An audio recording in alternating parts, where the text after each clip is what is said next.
صفحہ 436 سورۃ الشعراء آیت نمبر 135 436 صفحے پر سورۃ شعراء کی آیت نمبر 135۔ اعوذ باللہ من الشیطان الرجیم، بسم اللہ الرحمن الرحیم۔ انی اخاف علیکم عذاب یوم عظیم، قالوا سواء علینا اوعظت ام لم تکن من الواعظین، ان ھذا الا خلق الاولین، ان ھذا الا خلق الاولین وما نحن بمعذبین، فكذبوه فأهلكناهم إن في ذلك لآية وما كان أكثرهم مؤمنين وإن ربك لهو العزيز الرحيم، صدق اللہ العظیم۔ حضرات مکرم، 2 دن پہلے اس رکوع کی ابتدائی آیات بیان ہوئی تھیں جن میں قوم عاد کے کچھ حالات بیان کیے گئے۔ قوم عاد حضرت نوح علیہ السلام کی قوم کے بعد ہوئی، پھر چھوٹی سی بستی بسی 80 افراد پر، پھر کچھ عرصے تک، کچھ سالوں تک ان کے عقائد درست رہے، کیونکہ ایک طوفان نوح کو انہوں نے دیکھا تھا ان کے بزرگوں نے۔ پھر وہ ایسا بڑا طوفان تھا کہ جس کی دھوم مچی ہوئی تھی کہ نبی کی بات جن لوگوں نے نہیں مانی، کشتی پہ سوار نہیں ہوئے، وہ سب کے سب غرقاب ہو گئے، ایک بھی نہ بچا۔ یہ بات بڑی لرزہ انگیز تھی، لرزا دینے والی تھی۔ اسی کے بل پر انہوں نے اپنے عقائد کو درست رکھا، اپنی سوچوں کا قبلہ بھی درست رکھا، لیکن آہستہ آہستہ ان پر پھر وہی کفر و شرک کی باتیں غالب آنی شروع ہو گئیں، توحید کی باتیں، نبی کی باتیں پس منظر میں چلی گئیں۔ ان کی طرف اللہ تعالیٰ نے حضرت ہود علیہ السلام کو نبی بنا کر بھیجا تھا۔ حضرت ہود علیہ السلام نے ان کو بہت سی باتیں سمجھائیں اور ان کو کہا، دیکھو تم اللہ کی گرفت سے ڈرتے نہیں ہو، تم اللہ وحدہ لا شریک کو چھوڑ کر اس کے ساتھ بتوں کو پوجا کرتے ہو۔ ان بتوں کی پوجا نے ہی نوح علیہ السلام کی قوم کا یہی حشر کیا تھا، عبرتناک اور ہولناک حشر ہوا۔ تم بھی چاہتے ہو کہ تمہارے ساتھ وہی سلوک ہو۔ بے شک میں تمہارے پاس رسول بن کر آیا ہوں، اللہ کا رسول اور بڑا امین رسول۔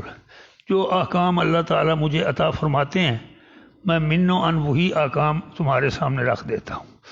ان احکام کی پابندی کرو گے، اللہ کی خوشنودی کے طالب رہو گے، سیدھے رستے پہ چلتے رہو گے تو نجات پاؤ گے۔ ان کی خلاف ورزی کرو گے، ان احکام کو پس پوش ڈالو گے، مخالفت کرو گے تو پھر تمہارے ساتھ بھی نپٹ لیا جائے گا، جیسے نوح علیہ السلام کی قوم سے نمٹا گیا۔ سوئل میری قوم کے لوگوں، تم اللہ سے ڈرو، اس کی اطاعت کرو، اور میں یہ نصیحت کی باتیں، تمہارے بھلے کی باتیں تم سے کہتا رہتا ہوں رات دن، اس میں میری تمہارے ساتھ کوئی غرض نہیں ہے۔ میں تم سے اس کے بارے میں کوئی اجرت، کوئی معاوضہ، کوئی صلہ، کوئی تنخواہ، کوئی اجر میں طلب نہیں کرتا۔ میں للہ فی اللہ یہ کام کرتا ہوں، صرف اللہ کی خوشنودی ہے، اللہ کا حکم ہے، اس نے مجھے تمہاری بھلائی کے لیے چنا ہے، منتخب کیا ہے، تمہاری طرف بھیجا ہے۔ سو میری باتوں پہ کان لگاؤ، میرا اجر جو ہے وہ تو اللہ کے ذمہ ہے۔ پھر انہیں چند عادتیں تھیں جو اس قوم کے اندر، وہ بتائیں۔ دیکھو تم ایک ناحق کام کرتے ہو، غلط کام کرتے ہو۔ وہ یہ کہ جہاں تم کوئی اونچی جگہ دیکھتے ہو وہاں تم ایسے یادگاریں تعمیر کرتے ہو، ایسے مینار بناتے ہو جن کا عملی زندگی میں کوئی فائدہ نہیں، جن سے کوئی فائدہ حاصل نہیں کرتے، اور ان میناروں کو محض تم عزت، فخر اور مباحات کے لیے استعمال کرتے ہو، ایک دوسرے پہ تفاخر جتلاتے ہو۔ تو یہ مینار مت بنایا کرو۔ پھر یہ کہ تم بڑے مضبوط قسم کے قلعے بناتے ہو، رہنے کے لیے پختہ مینار تعمیر کرتے ہو، اور یہ سمجھ بیٹھتے ہو کہ تم ان میں ہمیشہ رہو گے، تمہیں کبھی ان میناروں کو، ان قلعوں کو چھوڑ کر نہیں جانا ہوگا۔ موت سے بھی تمہیں یہ تمہاری حفاظت کریں گے، بیماری سے بھی حفاظت کریں گے۔ یہ مینار، یہ قلعے، یہ تمہارے محافظ ہیں۔ یہ بھی تمہارا نظریہ غلط ہے۔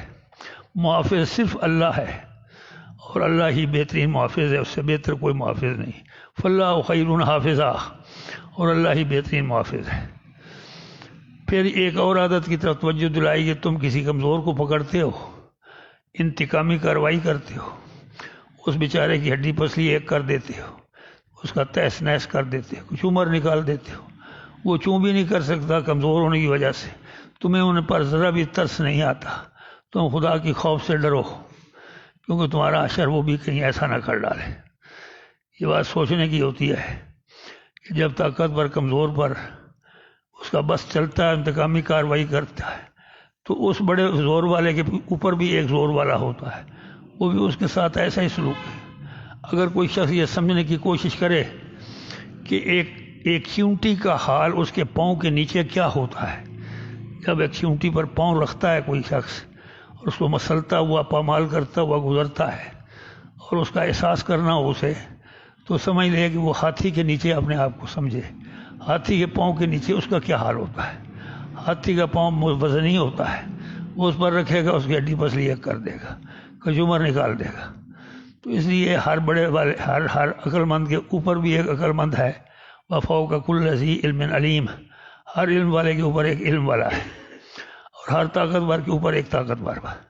سب سے آخر علم والا شخص جو ہے وہ اللہ کی ذات ہے، سب سے آخر طاقتور اللہ کی ذات ہے، جو علی کل شیء قدیر ہے۔ ان بطش ربک لشدید، تیرے رب کی پکڑ بڑی سخت ہے، تو اس سے بھی ڈرنا چاہیے۔ اور اسی کا خوف جو ہے ہمارے لیے مصیبت کا باعث بنا ہوا ہے آج کل کی زندگی میں۔ خوف خدا ناپید ہے۔ ہر طاقتور شخص جو ہے جس پر اس کا بس چلتا ہے اسے گھیر لیتا ہے، اس کو رگڑ دیتا ہے اپنی اغراض و مقاصد کے لیے، اور یہ نہیں سمجھتا کہ اس کا حق بھی تھا، اسے بھی اللہ نے پیدا کیا تھا، جس نے مجھے پیدا کیا، اسے بھی زندہ رہنے کا حق تھا جیسے مجھے بھی ہے۔ تو وہ اپنے حق کو تو دیکھتا ہے، دوسرے حق کو چھوڑ دیتا ہے۔ لیکن اس دنیا میں نہ صحیح تو اگلی دنیا میں ضروری حق ملے گا۔ ایسی بات نہیں ہے۔ اگلا دن جو ہے وہ اختلافات کو رفع کرنے کا دن ہے، انصاف کا دن ہے۔ پھر ایک اور بات بتائی کہ تم دیکھو اللہ سے ڈرتے رہو، ہر معاملے میں میری اطاعت کرو، میں جو کچھ کہوں وہ مانتے رہو، تو سمجھو کہ تم گویا اللہ سے ڈرتے ہو۔ پھر اس نے کچھ احسانات بھی جتلائے کہ اللہ وہ ذات ہے جس نے تمہاری مدد کی ان چیزوں کے ساتھ جو تم جانتے ہو۔ تمہیں بھی پتہ ہے کہ اللہ نے ہماری بہت مدد کی ہے، بڑی امداد کی ہے۔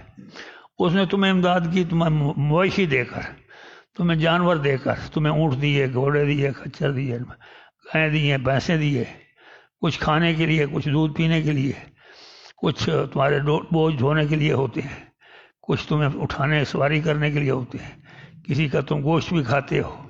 یہ سب اللہ کی نعمتیں ہیں۔ تو اس نے تمہیں مویشی دی ہے، اس نے تمہیں بیٹوں سے بھی نوازا، بیٹے عطا کیے تاکہ تم بوڑھے ہو جاؤ تو تمہارے وارث بنیں، بیمار پڑو تو تمہارے لیے دوا دارو لے آئیں، اور تم کمزور ہو جاؤ تو تمہارے لیے آسرا اور بھروسہ بنے۔ تو اس کی یہ نعمتیں ہیں، اس لیے یہ نعمتیں بھی اللہ کی ہیں۔ اور یہ کہ اس نے تمہیں باغات بھی دی ہے، خشک و تر پھل اس پر لگتے ہیں، تم ان کو استعمال کرتے ہو۔ اور یہ کہ اس نے تمہاری مدد کی ہے مزید چشموں کے ساتھ بھی، پانی کے چشمے، صاف ستھرے ابلتے ہوئے چشمے، گرم ٹھنڈے پانی کے۔ کہیں تم ان کو باغوں کو سیراب بھی کرتے ہو، مویشیوں کو پانی بھی پلاتے ہو، خود بھی پیتے ہو، اور تمہیں اس چشموں کی خوبصورتی بھی ہے۔ تو اس لیے یہ بھی اللہ کی نعمت ہے۔ پھر انہوں نے کہا کہ میں تمہیں ڈراتا ہوں۔ حضرت آدم علیہ السلام نے کہا، حضرت ہود علیہ السلام نے قوم عاد سے کہا کہ میں تمہیں ڈراتا ہوں تمہارے بارے میں اس عذاب سے جو بڑے دن کا عذاب ہے۔ بڑے دن کا عذاب یعنی قیامت کا عذاب، یا پھر وہی دن عذاب بڑا ہو جاتا ہے جس دن ان پر دنیا میں عذاب آیا، وہ ان کے لیے بڑا عذاب تھا، اس سے ڈراتا ہوں۔ اب وہ جواب میں پتہ ہے قوم کے لوگ کیا کہنے لگے، بڑے خود سر ٹھیٹ تھے، بڑے خود سر تھے، سرکش تھے، ایک بھی نہ ماننے والے تھے۔ کہنے لگے اے ہود، یہ ہمارے لیے برابر ہے کہ تو ہمیں سمجھائے، ہمیں واعظ و نصیحت کرے، یا تو ہمیں واعظ و نصیحت کرنے والا نہ ہو، برابر ہے. ہمارا سمجھانا نہ سمجھانا برابر ہے. ہم تمہاری باتیں سنیں گے، ایک کان سے سنیں گے دوسرے کان سے نکال دیں گے، تمہارے سمجھانے کا کوئی حصہ نہیں. بالکل ایسے ہی جیسے کسی حبشی کو جو کالا کلوٹا ہو، اب اس کو قیمتی سے قیمتی صابن سے بھی نہلائیں، لکس سے نہلاؤ یا کسی اور اچھے صابن سے، تو کیا خیال ہے اس کے بدن کی جو سیاہی ہے وہ اتر جائے گی؟ وہ گورا چٹا نکل آئے گا؟ نہیں، اس کی فطرت میں داخل ہے، اس کے سکن میں داخل ہے، وہ صابنوں سے چٹا نہیں ہوگا. تو وہ اس پر صابن جس سے کچھ اثر نہیں ہوتا، کوئی زنگی کوئی حبشی جو ہے وہ اس کی سیاہی صابن کے نہلانے سے مل مل کر نہلانے وہ سفید نہیں ہوتا. اسی طرح کسی واعظ، کسی نصیحت کرنے والے کی نصیحت اس کو اور باطن پر بھی کوئی اثر نہیں کرتی جس کی تربیت میں، جس کے خمیر کے اندر قبولیت کا مادہ نہ ہو. جب تک قبولیت نہیں ہوگی اس وقت تک بات نہیں بنے گی.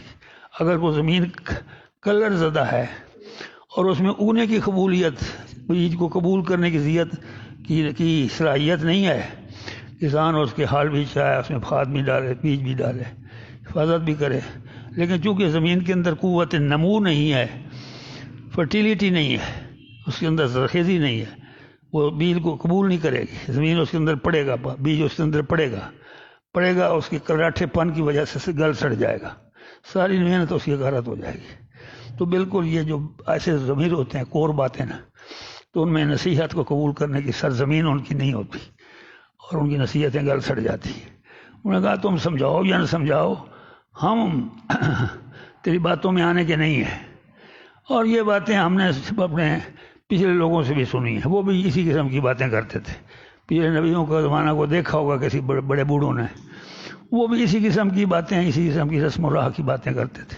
وہ بھی یہی سمجھاتے تھے لوگوں ڈرو اللہ سے، اللہ ایک ہے، بتوں کو پوجا نہ کرو، شرک نہ کرو، یہ بہت بڑا ظلم عظیم ہے، تم دوزخ میں ڈال دیے جاؤ گے، نبی کی بات مانو وغیرہ وغیرہ. وہ بھی یہی باتیں کرتے کرتے چلے گئے. اب تمہاری باری آئی ہے، تم بھی وہی باتیں کرتے ہو. کہنے لگے رہے گی یہ عذاب، تو کہنے لگے ہم پر عذاب نہیں آئے گا. لوگ مرتے رہتے ہیں اپنی باری پر، کوئی مر رہا ہے، کوئی آ رہا ہے، کوئی مر رہا ہے، کوئی جی رہا ہے، کوئی پیدا ہو رہا ہے، کوئی بچا رہا ہے. یہ تو ایک فطرت کا ایک طریقہ ہے. سو ہمیں عذاب بالکل نہیں ہوگا، تمہارے کہنے پہ عذاب نہیں ہوگا، آئے گا تو اپنے حساب سے آئے گا. تو چنانچہ انہوں نے حضرت ہود علیہ السلام کو بالکل جھٹلا دیا. پھر اللہ تعالیٰ فرماتے ہیں ہم نے ان کو ہلاک کر دیا، ان پر عذاب بھیجا، سخت ہوا کا، انتہائی ہوا، تیز و تند ہوا، جنہوں نے ان کا بھیجا نکال دیا، ان کو پٹڑا کر دیا. لفظ یہ ہے کہ آدمی کھڑا ہوتا تھا، ہوا کا جھونکا آتا تھا، اس کو الٹ کر مارتا، سر کے بل اس کا بھیجا نکل جاتا اور وہ پڑا رہتا، ہل بھی نہ سکتا تھا. حتیٰ کہ ان کے مکانوں کے اندر وہ تند و تیز ہوا گھسری، اور وہ مکان جن کو انہوں نے بڑے مضبوط قلعے بنا رکھے تھے اور جن کو وہ سمجھتے تھے کہ ہمیں عذاب آنے پر محفوظ کر لیں گے، ان کے اندر سے ہوا ان کو کھینچ کے لے آئی، ان کو تباہ برباد نہیں، کوئی باقی نہ بچا. تو اللہ تعالیٰ فرماتے ہیں کہ یہ ایک ایسا واقعہ تھا تند و تیز ہوا کا اور اس ہوا کے طوفان کا، اور اس سے قوم عاد ہلاک ہوئی. اور وہ اس طرح پڑے ہوئے تھے جیسے کھجور کے پرانے اکھڑے ہوئے جو پیڑ ہوتے ہیں، درخت ہوتے ہیں، وہ پڑے ہوئے ہوں، کہیں جیسے کھوکھلے درخت ہوتے ہیں، اس طرح پڑے ہوئے تھے. اور ان میں سے کوئی بھی باقی نہیں رہا، کوئی بھی باقی نہیں رہا. میں اس کے لیے آپ کو صرف 2 حوالے دوں گا. ایک تو سورۃ 27 میں سورۃ قمر کا ہے، 27 پارہ سورۃ قمر، اس کو دیکھیں آپ. سورۃ قمر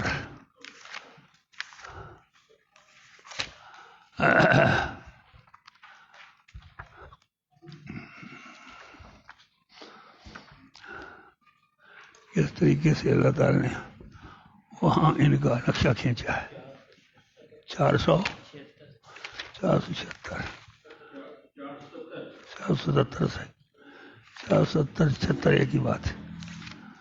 وہاں انہوں نے مختصر سا 4-5 قوموں کا کی تباہی کا ذکر ہے، لیکن ان میں سے ایک واقعہ جو ہے وہ صورت یہ حضرت ہود کی قوم کا ذکر بھی ہے. دیکھیں اس کے اندر 477 صفحہ پر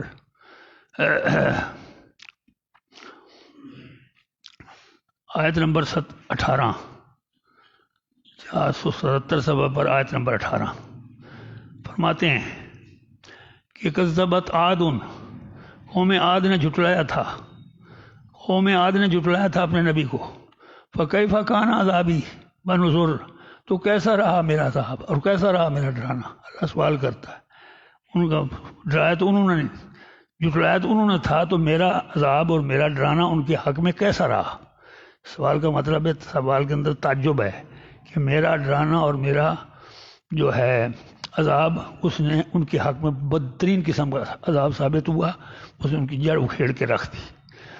فرماتے ہیں انا ارسلنا علیہم ریحا، ہم نے ان پر ایک ہوا بھیجی، ریحن ہوا، سرسرن بڑی تیز ہوا، تند و تیز، آپ نے جس کی رفتار ہمارے ہاں 200 کے لگ بھگ ہوتی میل فی گھنٹہ، بڑی تند و تیز ہوا بھیجی. فکیفا، پھر یوم نحسن، ایک منحوس دن، ایک نحوست والے دن تو منحوس نہیں تھا لیکن عذاب کی وجہ سے منحوس ہو گیا تھا. کہ منحوس دن کو ہم نے ان پر ایک تند و تیز ہوا بھیجی، مستمر معنی مسلسل چل رہی تھی، وہ رکتی نہیں تھی، یعنی کہ جھونکایا رک گئی، جھونکایا رک نہیں، مسلسل مستمر.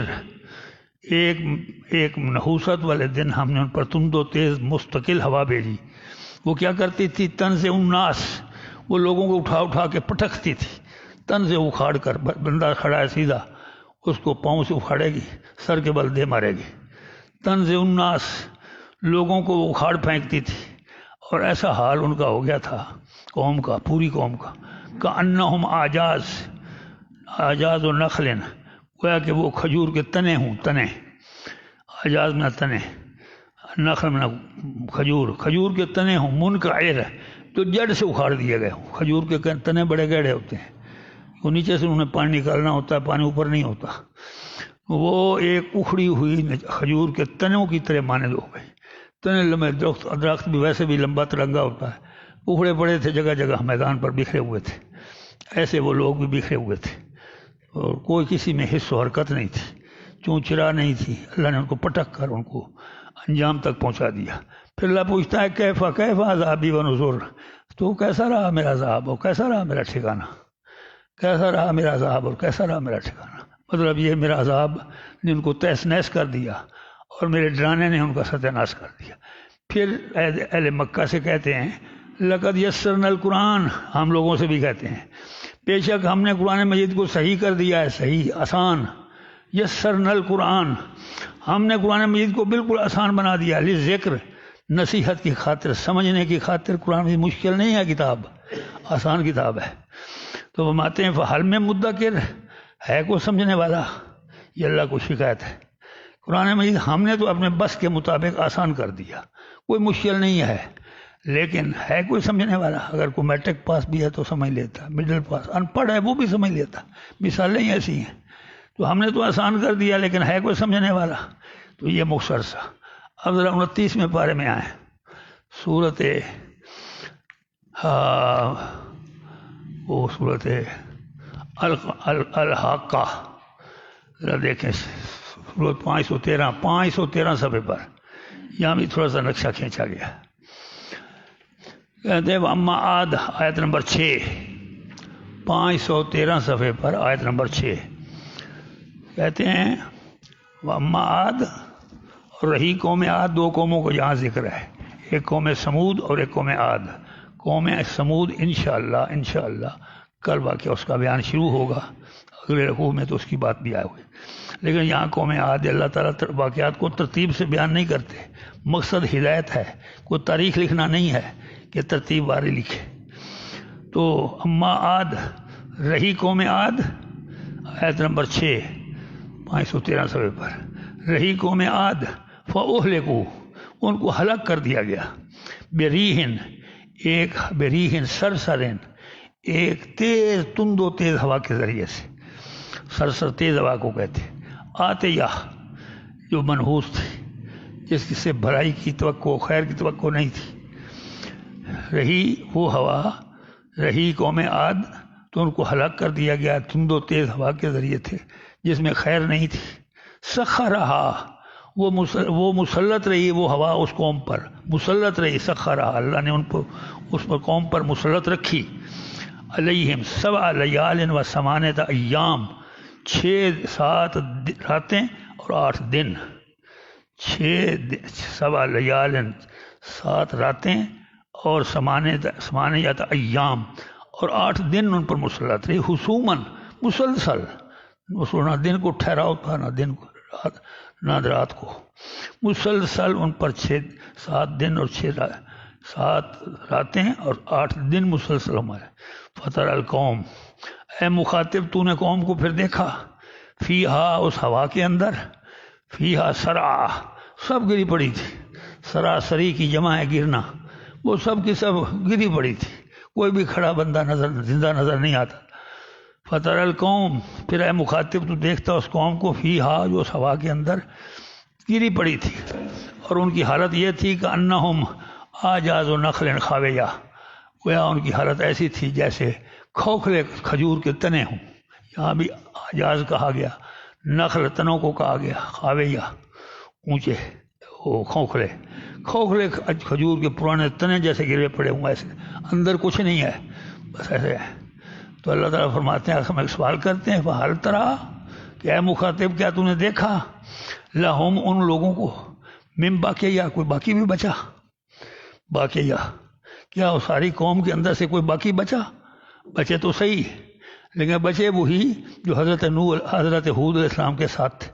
اللہ تعالیٰ نے حضرت حود کو اور اس پہ ایمان لانے والوں کو عذاب آنے سے پہلے ہی خبردار کر دیا تھا، اور وہ اس بستی کو چھوڑ کر نکل گئے، اور اس طریقے سے محفوظ رہی۔ اللہ کی سنت ہے کہ جب کہیں عذاب آنا ہوتا ہے تو اس کو جن کو بچلانا مقصود ہوتا ہے، بچانا، ان کو بستی سے نکال لیتے ہیں، جیسے نوح علیہ السلام کی کشتی میں قوم کو جن کو بتلانا مقصود تھا وہ کشتی میں سوار کر لیے، باقی کو ڈبو دیا۔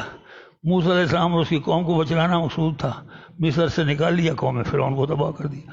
نبی اکرم صلی اللہ علیہ وسلم اس کے ماننے والوں کو بتلانا، وہ ان کو ہجرت کا حکم دے دیا، جو باقی تھے ان میں سے لڑاکا نکلے باہر، 70 آدمی قتل ہو گئے، 70 ماخوذ۔ یہ اللہ کی سنت ہے، طریقہ ہے اس کا، ہر جگہ یہی حال ہے۔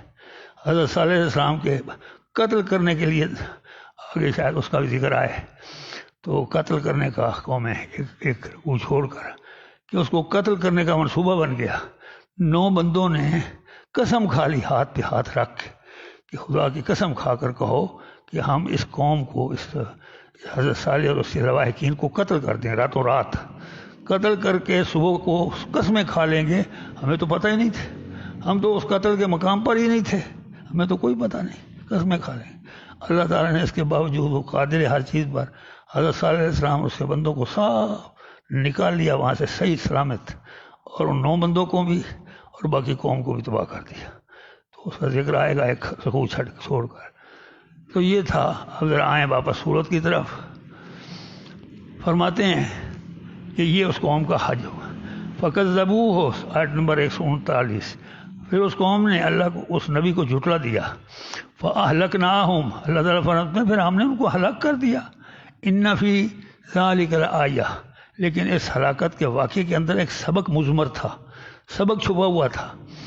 اور وما کان اکثرهم مومنین، لیکن اکثر لوگ جو ہیں اس پر ایمان نہیں رکھتے، وہ اس کو آیا گیا خیال کرتے، وہ یہ واقعہ ہوتا ہی رہا ہے۔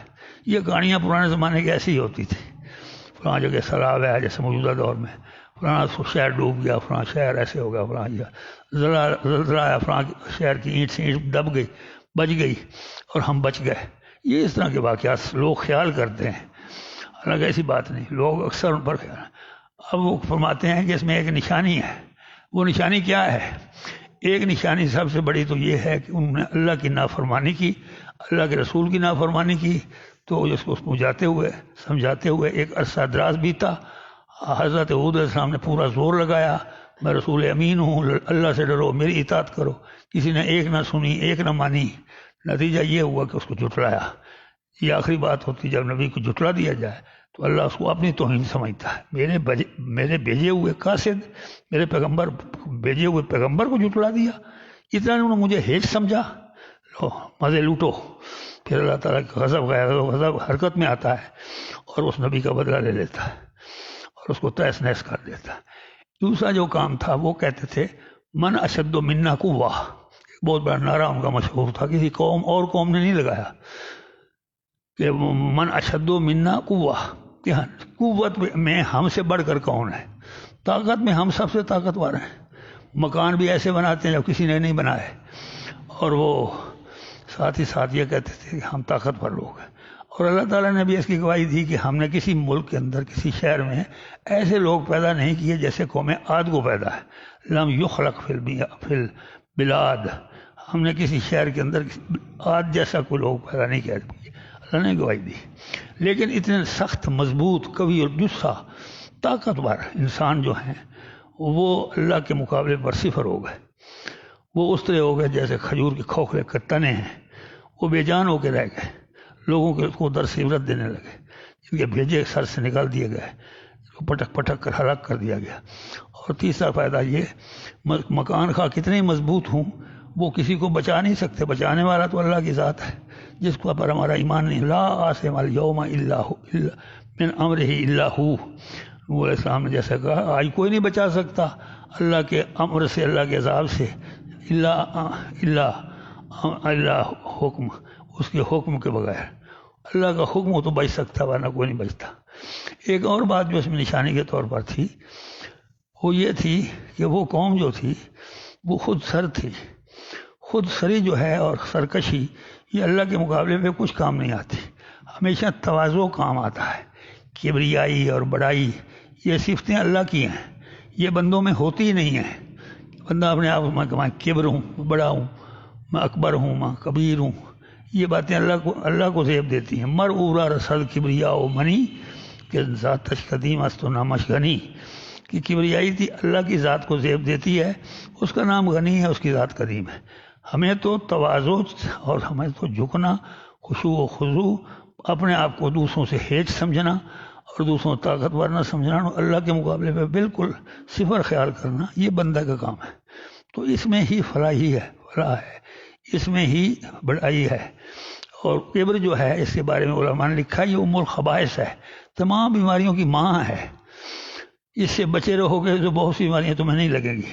جیسے اطباء جو ہیں وہ کہتے ہیں قبض کو ام الامراض، تمام بیماریوں کی ماں ہے، تو اسی طریقے سے شراب کہتے ہیں ام الخبائث، تمام خرابیوں کی ماں ہے۔ اور اسی طرح ام الخطایا، خطیئات، دنیا کی محبت کو کہتے ہیں، ان حب الدنیا، دنیا کی محبت جو ہے وہ ہے کیا ہے، وہ ہے ام الخبائث، تمام بری باتوں کی بات۔ جس کے دل میں دنیا کی محبت بسی ہے وہ سارے برے کام کرے گا۔ تو اس لیے اللہ کی محبت، اللہ کے دین کی محبت، اللہ کے قرآن کی محبت، اللہ کے پیغمبر کی محبت، ان محبتوں کو، یہ پاکیزہ محبتیں ہیں، مقدس محبتیں ہیں، ان کو جگہ اللہ کے دل کے دیے ہوئے دل کے اندر جگہ دو۔ اس میں کبریائی کی، نخوت کی، تکبر کی، اس میں اس قسم کی چیزوں کی کہاں گنجائش ہے ہی نہیں۔ تو جو کر رہو دنیا کے اندر، یہ ہے۔ فرماتے ہیں وَإِنَّ رَبَّكَ لَهُوَ الْعَزِيزُ الرَّحِيمُ، آخری آیت، کہ بلا شبہ ہے پیغمبر صلی اللہ علیہ وسلم آپ کا رب جو ہے وہ کمال قوت کا مالک بھی ہے اور کمال رحمت کا۔ قوت کا مالک ہے کہ وہ ان قریش مکہ سے بھی وہی سلوک کر سکتا ہے جو قوم عاد کے ساتھ ہوا تھا، اس سے بڑھ کر سکتا ہے، لیکن رحیم ہونے کی وجہ سے ان کو مہلت دے رہا ہے۔ ہو سکتا ہے یہ نہیں سمجھیں کہ اولاد سمجھ جائے۔ یہ آیتیں بار بار آ رہی ہیں۔ کل انشاءاللہ جو بات آئے گی وہ حضرت اگلی قوم جو قوم سمود ہے اس کا واقعہ ہے، اس کی طرف حضرت صالح علیہ السلام کو بھیجا، تو اس کا واقعہ انشاءاللہ کل بیان ہوگا۔ اللہ تعالیٰ سے دعا ہے کہ ہمیں قرآن مجید پڑھنے سننے کی توفیق دے، اور ان آیات کا ترجمہ ایک بار پھر سماعت فرمائے۔ فرماتے ہیں کہ قالو، وہ کہنے لگے جواب میں حضرت ہود کو کہ سواء علینا، ہم پر برابر ہے، آواز تھا کہ اے حضرت ہود تو ہمیں نصیحت کر، ام لم تکن من الواعظین، یا نصیحت کرنے والوں میں سے نہ ہو، کر یا نہ کر ہمارے لیے سب برابر ہے، کرنا نہ کرنا برابر۔ ان ھذا الا خلق الاولین، یہ تو بس باتیں ایسی ہیں جو پہلے سے لوگ کرتے چلے آئے ہیں، ایک کو پوجو، ایک کو مانو، بتوں کو چھوڑو، شرک چھوڑو، توحید اختیار کرو۔ وما نحن بمعذبین، اور ہمیں کوئی عذاب دینے والا نہیں ہے، ہمیں عذاب نہیں دیا جائے گا۔ عذب یعذب تعذیب، یہ تفعیل کا باب ہے۔ معذب عذاب دینے والے کو کہتے ہیں، اور معذب عذاب جس کو دیا جائے، ذال پر زبر ہے، لہذا وما نحن بمعذبین، ہمیں عذاب نہیں دیا جائے گا۔ فکذبوہ، سو انہوں نے بڑے دھڑلے سے حضرت ہود علیہ السلام کو جھٹلا دیا، تو پھر اللہ تعالیٰ کا جوش، اس کا غیظ و غضب جوش میں آیا۔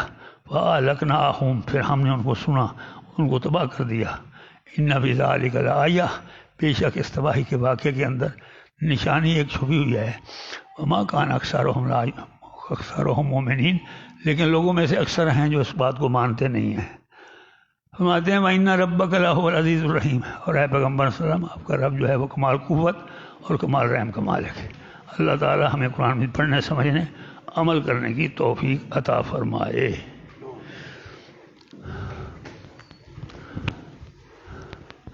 بسم اللہ الرحمن الرحیم، الحمدللہ رب العالمین، الرحمن الرحیم، مالک یوم الدین، ایاک نعبد و ایاک نستعین، اللہم صلی علی سیدنا و مولانا محمد وعلی آل سیدنا و مولانا محمد وبارک وسلم وسلم۔